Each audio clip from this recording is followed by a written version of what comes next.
Tisha B'Av that we're going to be hearing exactly how to perhaps more inside of us getting ready, not just in the halachic aspect. And with that, I'd like to welcome Rabbi Shuster.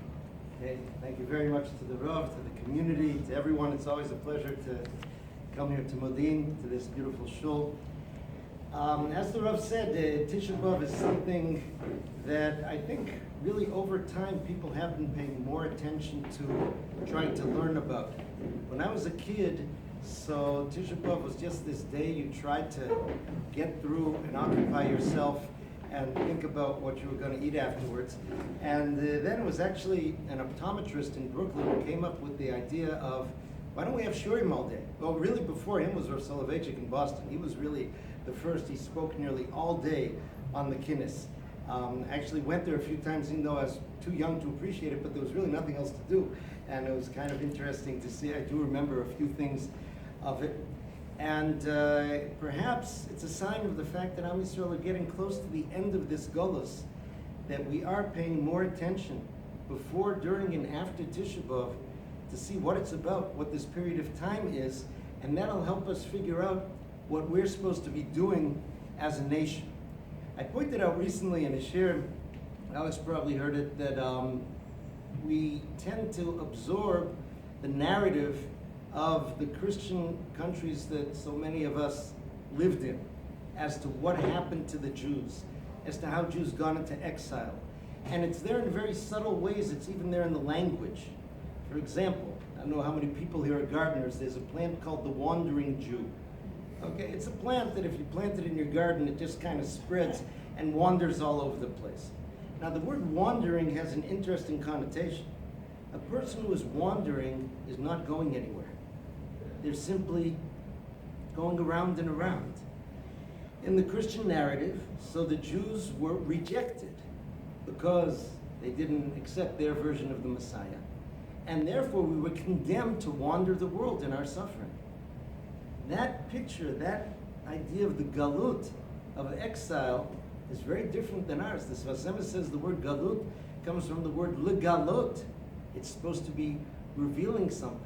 Even the way they describe the kotel, right? At least it used to be that way in the old postcards your relatives would bring back to you. They'd have a picture, and underneath it would say the wailing wall. Now, wailing is a very specific type of crying. It's a cry of despair and hopelessness. It's a cry when something is gone and it's not coming back. I mentioned when I was a kid, there used to be an ad for Chivas Regal Scotch, and it was a picture of a broken bottle on the floor and a puddle of scotch, and the slogan was, "Some things can make a grown man cry." Okay, you have the broken bottle of scotch, it's there, on the floor, it's lost, it's gone, you wail. Our bechi, our crying is very different. Our crying comes from the ability to reach something which exists in the future that's hard to get to. We're trying to connect to it, we're longing for it. Like we say in Eicha, right? Eni yardamayim, my eyes pour down water, ki rachak mimeni menachem neshiv nafshi, because far away from me is that consolation that can bring my life back to me. But far away doesn't mean not here, okay? And that has to do with what and how we're going through this entire period called Galut. Now, I remember at the Pesach Shir, somebody called out an objection when I mentioned the word Galut, because here we are in Eretz Yisrael, Baruch Hashem, right? So what are we talking about Galut? Is this only for the broadcast to the people that live in Cape Town or such? No, it's part of what we're going to see is there are stages upon stages upon stages. But Am Yisrael have to realize what our destiny is and not to sell it short. We can be thankful for everything that we get, every ability that we have. Some of the Rishonim say in the Seder when we say, Hashata Hacha L'Shana Haba Ba'ardi Yisrael, this year we're here, the next year we can be in Eretz Yisrael. I think it was the Ritvos said that we can go to Eretz Yisrael, at least we have that. During the 70 years of Bavel, no Jew was able to go from Bavel to Eretz Yisrael. Here, he was speaking in the Middle Ages. It's possible to go to Eretz Yisrael, and you have to be thankful for that. Nonetheless, there's still much more to go. So let's look at an interesting Gemara about a very unique way that one of the Chachamim commemorated the idea of the mourning and the longing for Eretz Yisrael, the Beis Hamikdash. The Gemara in Bava Kama, it was someone called Elazar Ze'ira, which translates into English as Little Elazar. Now, this Reb Chaim Friedlander, who quotes this Gemara, points out that when someone gets the nickname Small, that's actually praising his modesty. Another famous one like that was Shmuel HaKotan, who wrote the Shmoneh Esrei. And this is going to be a little bit confusing as the story goes on. So Elazar Ze'ira was wearing black shoes. Okay, now the black shoes, the first thing we talk about was, were the shoes black, were the laces black? It was something that was not what everybody else wore. It was something that stood out in its blackness. V'koi b'shuka d'Narda, he was in the marketplace in the big city of Narda, in Bavel, in Babylon. Ashkechu devei reish galusa. Now it's fascinating, in Bavel, in Babylonia, so the Jews had a somewhat independent government of their own.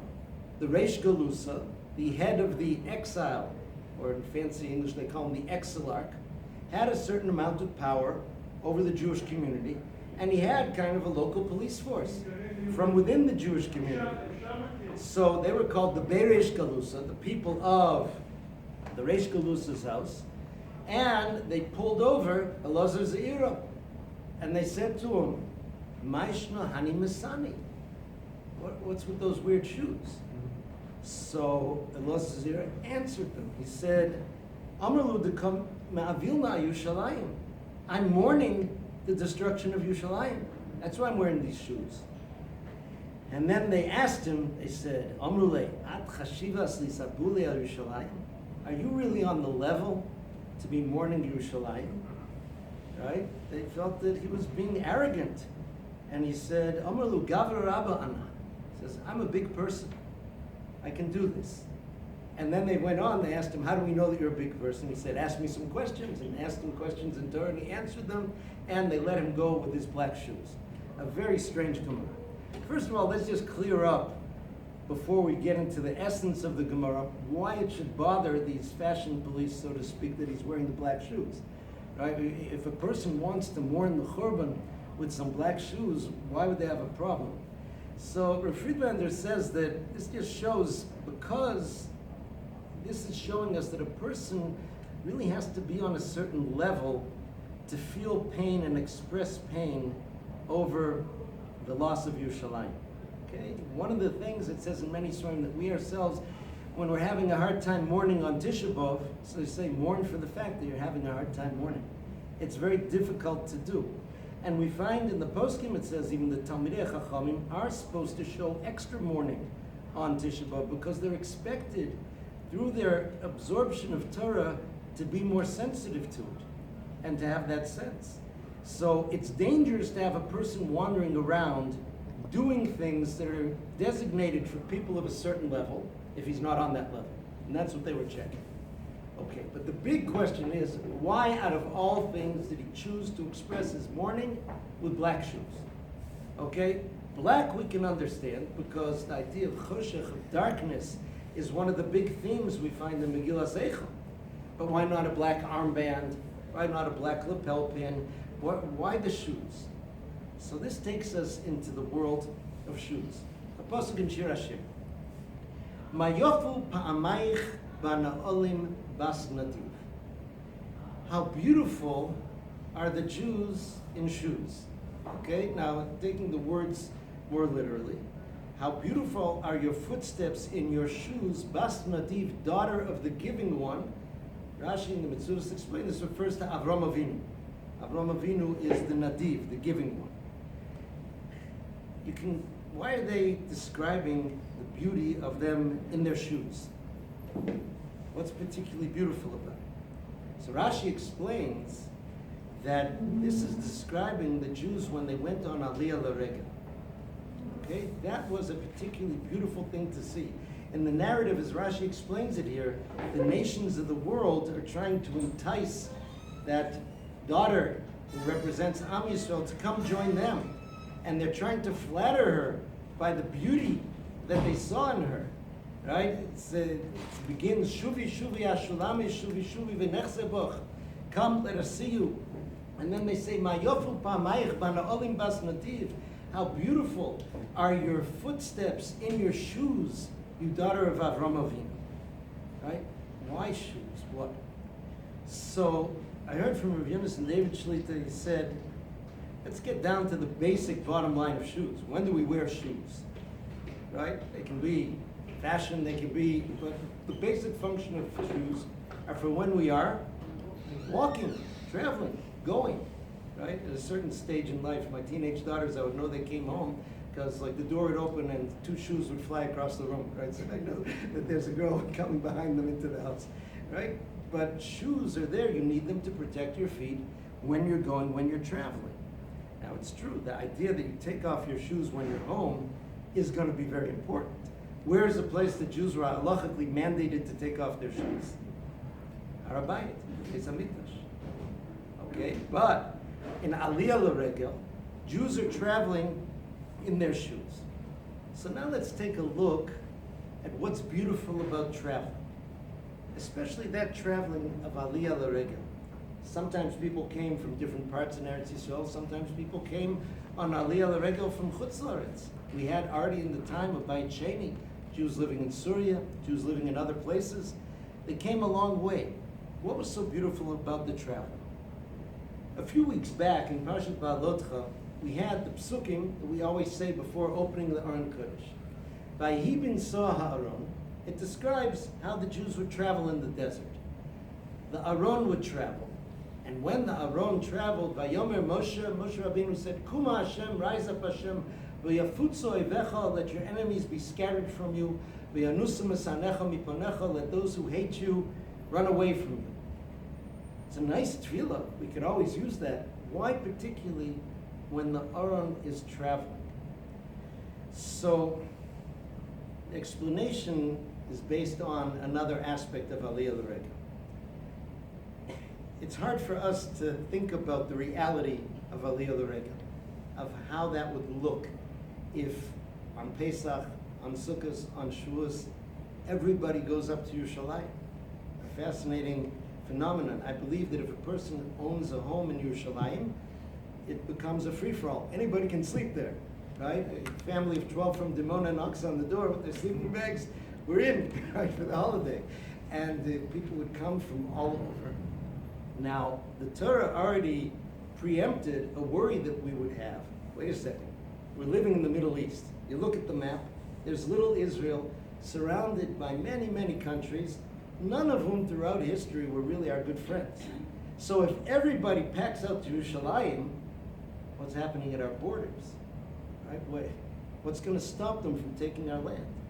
So the Torah gives a promise. It said, Lo yachmod ish ezartzecha ba'aloscha. Nobody will, the word lachmod, they always translate as covet.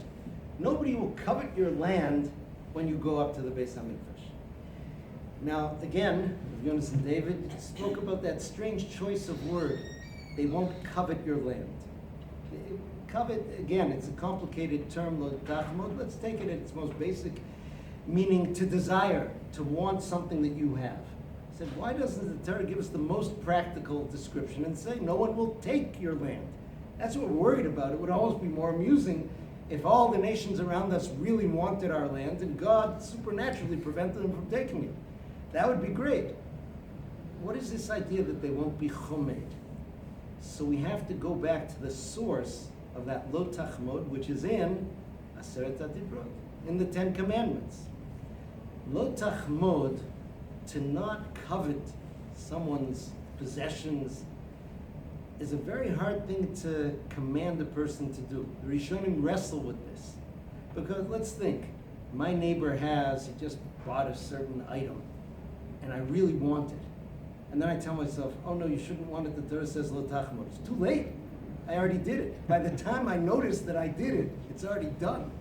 How can I control it? It's almost an involuntary thought that comes to my mind. It's a good thing to stop it afterwards, but how can I stop it from starting?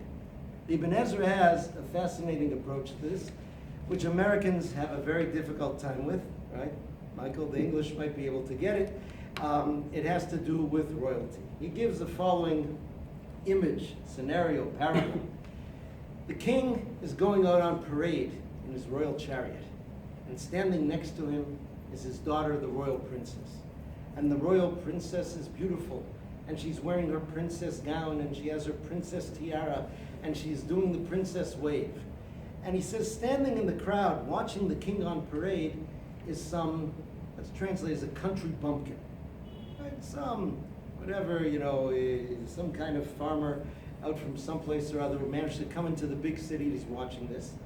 The Ibn Ezra says, as beautiful as the princess is, that country bumpkin will feel no desire for her whatsoever. Why?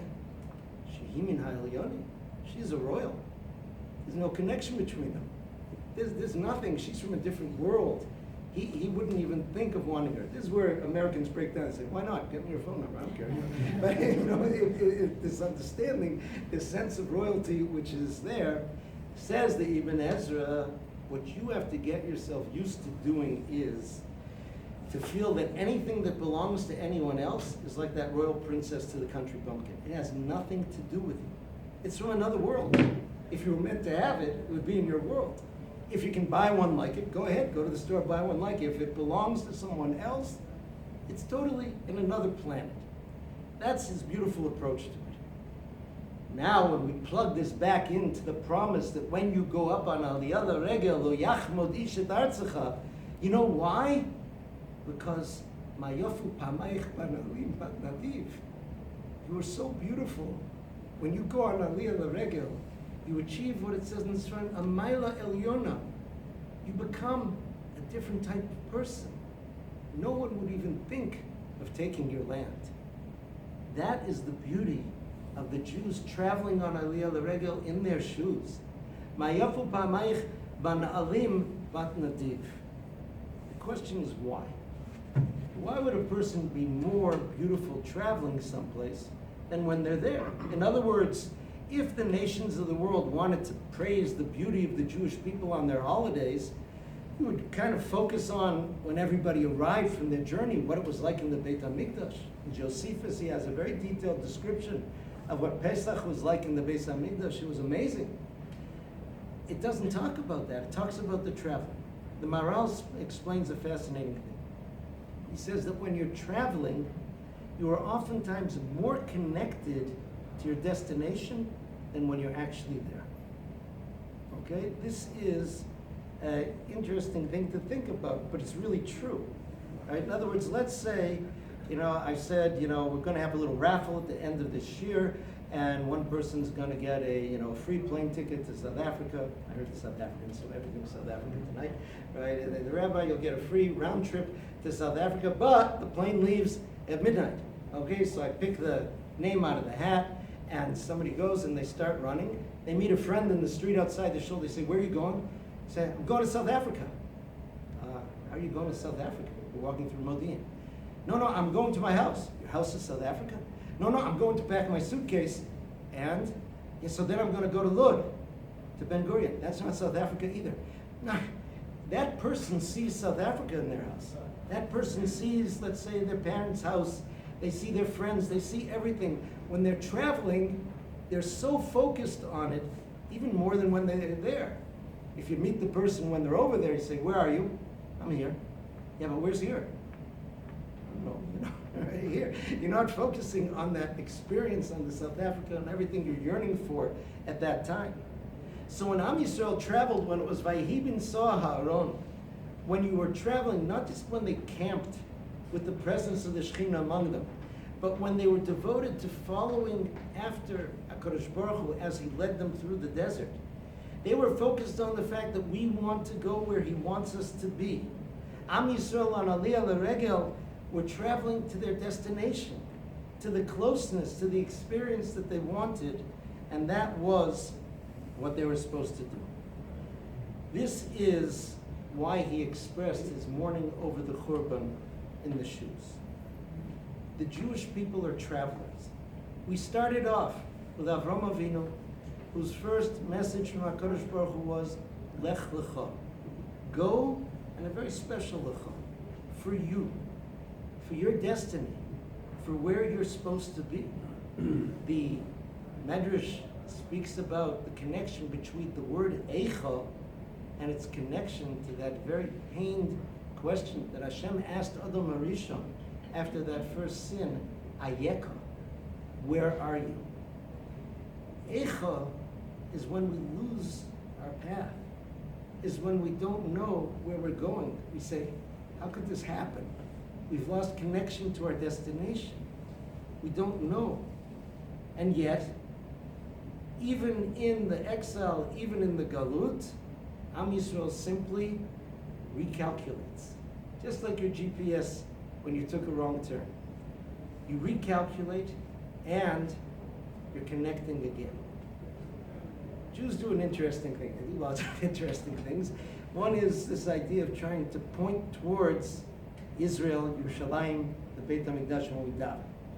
Okay, some people think that that's just some kind of nostalgia, right? That on St. Patrick's Day, some people will turn toward Ireland before they have their beer or something like that, right? What's happening is that we're really zoning in on our, not just our past, but our future, on our destination.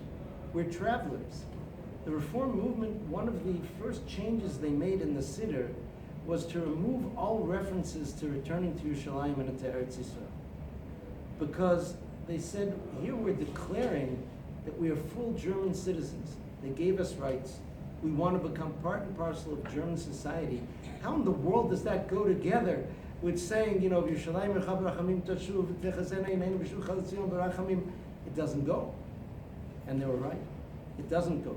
But that makes us who we are. That makes us the travelers who we are. And the traveling that we do is not just geographical. The traveling that we do is internal. As we connect and reconnect, as we go on the path Hashem took us. When Elazar Ze'ira wore the black shoes, he was saying, the galut isn't a punishment, right? It's not like when a teacher makes a kid stand in the corner and all the kid's thinking about is, when can I get out of the corner? The galut is a tikkun. It's the way in which you can return. It's purposeful. Every aspect of it, every place the Jewish people have been, in the macro and in the micro, the experiences that we go through, all of those are the traveling. Rav Nachman of Breslov expressed it so nicely in the one-liner. He said, "L'chol makom asher ani olech l'Eretz Yisrael." Wherever I go, I'm going to Eretz Yisrael. And that travel is something that goes beyond time and space. Right? Some people think, oh, well, that's really great for the last generation that gets to reach the goal line and get to Eretz Yisrael. What about all those centuries of Jews who were walking toward Eretz Yisrael and never got there? They're still walking. They walk with us, we carry them with us, and those souls will join us at that time as well.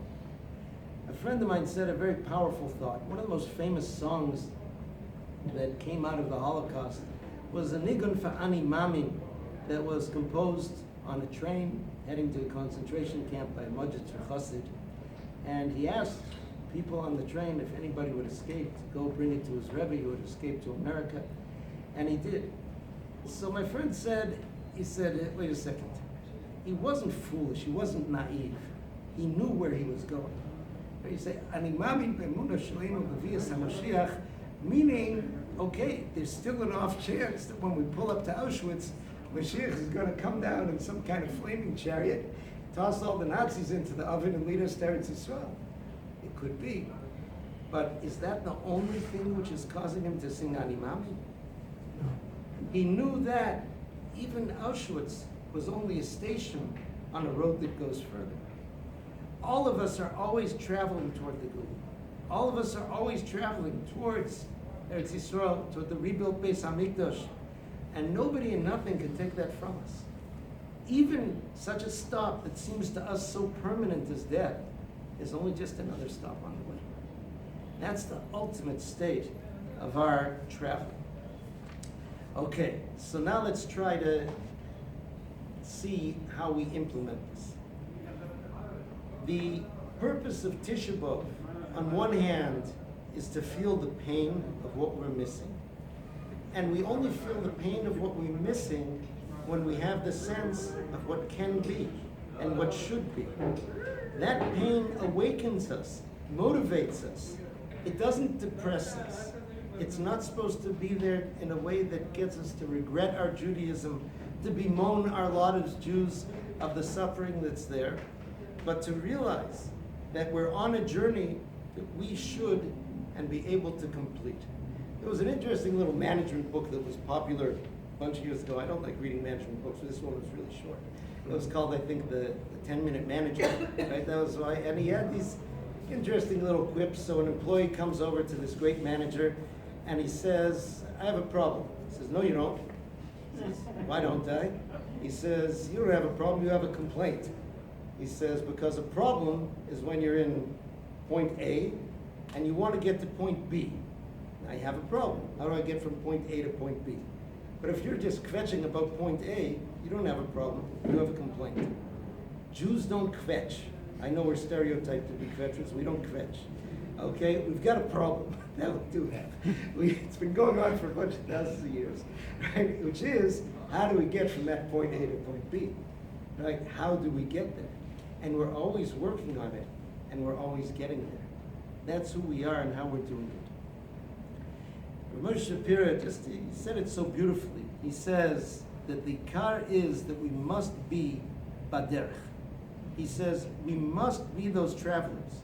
He says all our ability to connect with that future is if we understand that we're travelers. We're not the wandering Jew. We're not the rejected Jew. We're a Jew who, even in the marketplace in Bavel, as he's walking to do his shopping, is walking towards Eretz Yisrael and towards the Geula. A couple of stories, just to try and illustrate. The Bover Rabbi, whose yahrzeit was just a few days ago, from Shlomo Halberstam, so he and his father, Zion Halberstam, both had to try to evade the Nazis and did a lot of work helping Jewish children especially escape from one country to another. And there was one very strange story that happened before the war. I read it, I wish I would have saved this story. There was someone, he was not a Bover Chassid, but he came to see Rav Ben Zion Halberstam, the Bover Rebbe in Galicia, and he came in, he was, I think, a German Jew, and he had a nice walking stick. And the Rebbe said to him, let's switch walking sticks. The Rebbe had a very nice one also. Seemed a little strange to him, he said, okay. That German Jew, he made it out, and he ended up in America. Then Rabbi Zion Halberstam's son, Shlomo Halberstam, eventually escaped, eventually got papers, eventually came to America. When the ship pulled in to the harbor in New York, that German Jew was waiting for him. He said, here's your father's walking stick. I have it for you. And the Rebbe said that gave him so much strength. It seems like a small thing, but he felt that that was his sign that he was to keep walking and to build and to rebuild and to go. That was the greatest gift that he was able to have.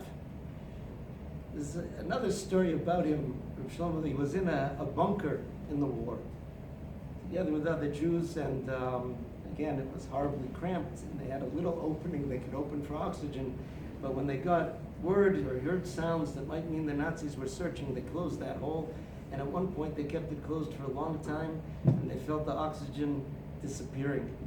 And the Rebbe said at that point, like, different people started making these different promises, which were not very realistic. If I get out of here, I'm going to give $1 million, whatever it is.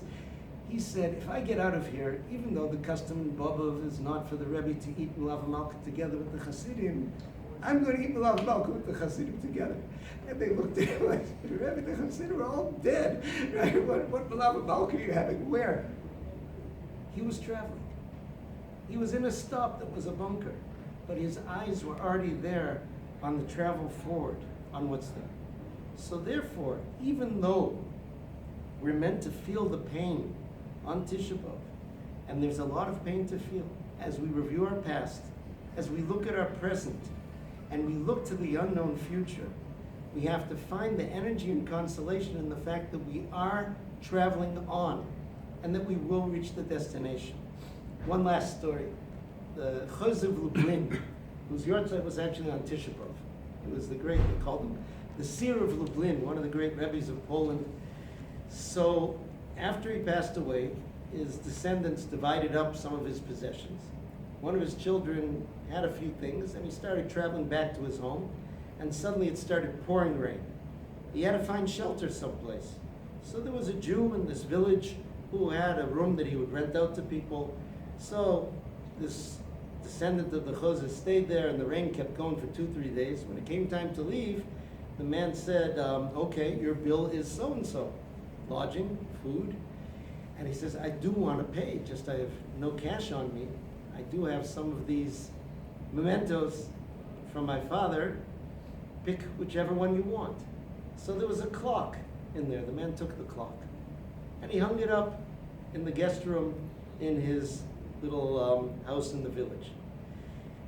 A few years later, there was a Rebbe known as the Radishitzer, Saba Miradishitz. And he came through that town, and he needed a place to sleep, and he slept in that man's guest room. And the next morning, the landlord asked him, he says, why were you dancing all night? Okay. I don't know if the Bali Musar would have said you shouldn't dance at night so they could hear it. Anyway, he couldn't help himself. He was singing and dancing all night. So the Rebbe asked him, he says, tell me, he says, is that clock the clock of the Chozeh Lublin? The guy said, I don't know. He says, how did you get that clock? Tell me. So he told him when it was. He told him the person who brought it. He says, it's just as I thought. It was the clock of the Chozeh. Most clocks, he says, are very sad. As they ring each hour, it's another hour since we've been Golos, another hour as the destruction has gone on. The Chozeh's clock was different. He kept singing because we're an hour closer to the Geula. That's what and where we are. We need those two clocks, and one spurs the other. So this is what we have coming up, a day in which we're supposed to be energized. Judaism does not believe in a holiday that's simply supposed to make you miserable. It's not dues that we pay. It's not penance of some kind. That, okay, you know, we were bad way back then and people get upset. I wasn't bad, I wasn't there. My great-great-great-grandfather was bad. Why do I have to fast? That's not what it's about. It's about connecting. It's about refocusing your GPS and getting ready to take your walking stick in hand and to make sure that you keep your shoes on and that you don't take your shoes off too early. Sometimes a person traveling finds a place that's comfortable and he says, I'm just going to take my shoes off here. That's a very big danger for our people. We have to remember that we need to keep the shoes on until we reach the destination. That was the message of Elazar Ze'ira, who was a very humble, a very big person. Wishing all a meaningful Tisha B'Av, hopefully a Tisha B'Av that we'll be able to celebrate for years and years to come.